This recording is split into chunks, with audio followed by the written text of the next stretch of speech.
tentang mendorong sinkronisasi data pilah gender, data pilah berbasis gender, disabilitas dan kelompok rentan lainnya secara komprehensif.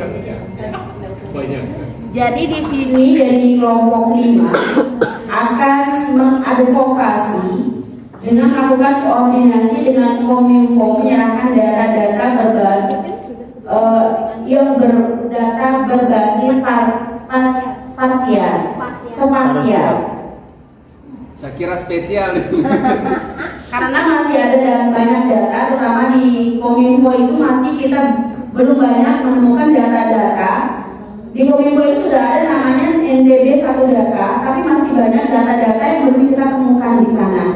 Jadi misalnya kalau kita klik masih ada data-data yang belum lengkap loh data-datanya seperti itu. Jadi dari kelompok 5 dengan adanya tugas kami untuk mendorong sinkronisasi data pilah berbasis gender ini bisa melengkapi data-data yang ada di Kominfo melalui NTB 1 data. Selain itu ada juga registrasi sosial ekonomi atau Reksosek yang sudah dilakukan oleh pemerintah. Yang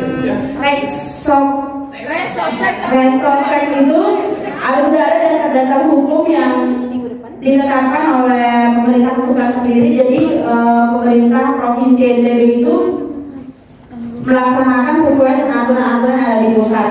Itu tertuang dalam Undang-Undang Nomor 16 Tahun 1997 tentang statistik, Peraturan Pemerintah Nomor 51 Tahun 1999 tentang penyelenggara statistik, Perpres Nomor 39 Tahun 2019 tentang Satu Data Indonesia.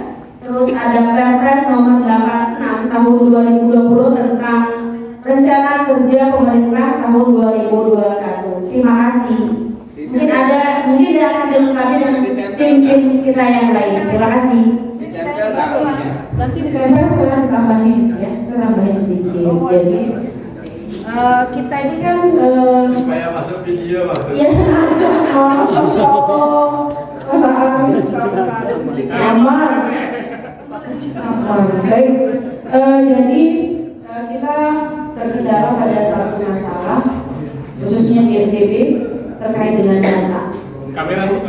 Data. Jadi ketersediaan data ini tidak hanya dipermasalahkan oleh satu OPD, tapi bahkan Bapeda juga sebagai sektor yang memang harus mendapatkan data yang sesuai dengan data pilah dan sebagainya itu masih terkendala. Nah, berdasarkan kebijakan dari pusat yang diturunkan ke daerah, harapannya daerah memiliki satu data yang bisa diakses oleh semua orang. Nah, di Kominfo sendiri mereka punya satu layanan data yang namanya Reksosek.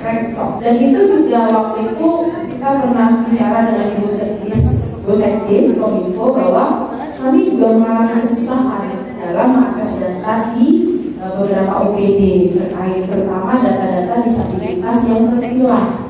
Jadi nanti dinas sosial bilang ada 1160, lalu tiba-tiba nanti DP3 bilang 620 gitu kan, sehingga tidak ada data yang valid yang dimiliki oleh pemerintah kita. Sehingga harapannya dengan ini mendorong adanya sinkronisasi data melalui advokasi kebijakan yang ada dari pusat sampai ke daerah melalui Kominfo, program kerja Kominfo yang harapannya kita bisa kawal bersama. Sehingga kondisi tadi tantangan kita tidak pernah ada data yang jelas, data yang sesuai itu bisa kita pastikan Kominfo bekerja sesuai dengan peran dan fungsinya. Jadi untuk beberapa kegiatan turunannya ya sesuai yang ada koordinasi, ada pertemuan yang kita harapkan bisa mengakomodir dengan Kominfo. Itu aja sih. Terima kasih Bu Ida.